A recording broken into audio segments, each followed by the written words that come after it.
Today, let's talk about a sandwich. But not just any sandwich. We're deconstructing the Starbucks grilled cheese. Yeah, the one that costs over $6 and has started a surprising number of fights online. So that's the big question, right? Is it really worth it? What on earth makes a simple grilled cheese worth that much? And more importantly, can you do it better at home?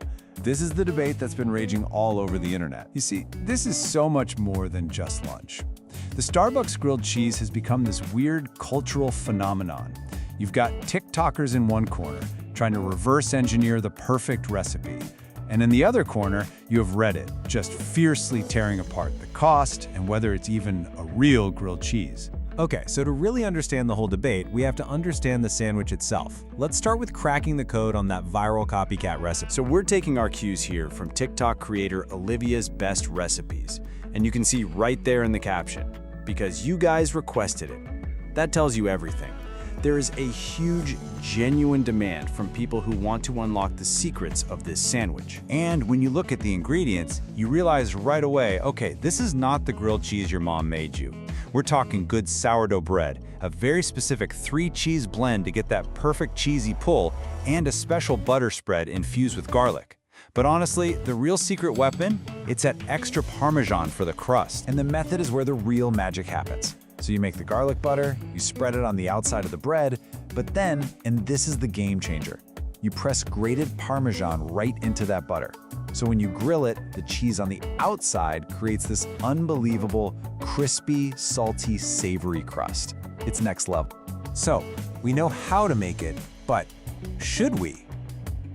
Let's hop over to a different side of the internet.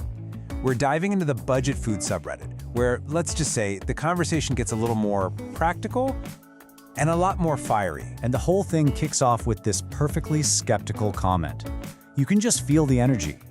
Appreciate your essay, but it's basically asking, hey, is all this fancy stuff just for show, or does it actually make a better sandwich? And of course, people jumped in to defend it. They argued that, no, this isn't just for show. That Parmesan crust, the specific blend of real cheeses, we're not talking about those plastic-wrapped singles here, and the garlic butter, they all work together to elevate it from a basic snack to something, a little more gourmet. But here is where the whole thing just explodes. The original poster on Reddit made a very, very bold claim in the title of their post, that you can make this exact same sandwich for just 50 cents. And that one number, it just lit the entire thread on fire. Because, naturally, someone immediately hit them with a reality check. Sure, maybe the cost per sandwich is super low, eventually. But that's only after you've dropped maybe $30 on big blocks of nice cheese, a whole loaf of sourdough, and all the other ingredients. And this really gets to the heart of the whole debate. That 50-cent sandwich is only possible if you spread out the high initial cost of all those groceries. It's a classic kitchen economics problem, right? The difference between how much it costs to make one versus how much you have to invest up front to even get started. And you know how these online food debates go. They never, ever stay on topic. A simple argument about cost suddenly spirals out of control and turns into something way more fundamental. And in this case, the thread took a hard left turn into one of the most classic culinary showdowns of all time. Oh yeah, we're talking butter versus mayo for the outside of your grilled cheese. It got heated. Team Butter was all about that rich, nutty flavor of browned butter. You just can't fake it. But Team Mayo came in strong, arguing that it spreads way easier and gives you a perfectly, unbelievably even crust.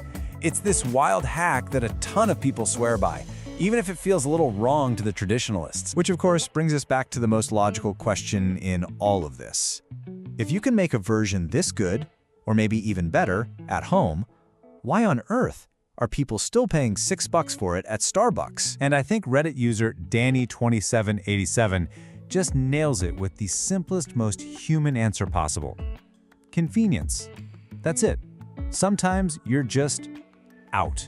You're hungry, and you need something hot and comforting like right now. At that exact moment, $6 isn't the price of a sandwich, it's the price of solving your problem immediately. So let's zoom out for a second and try to bring these two different worlds together.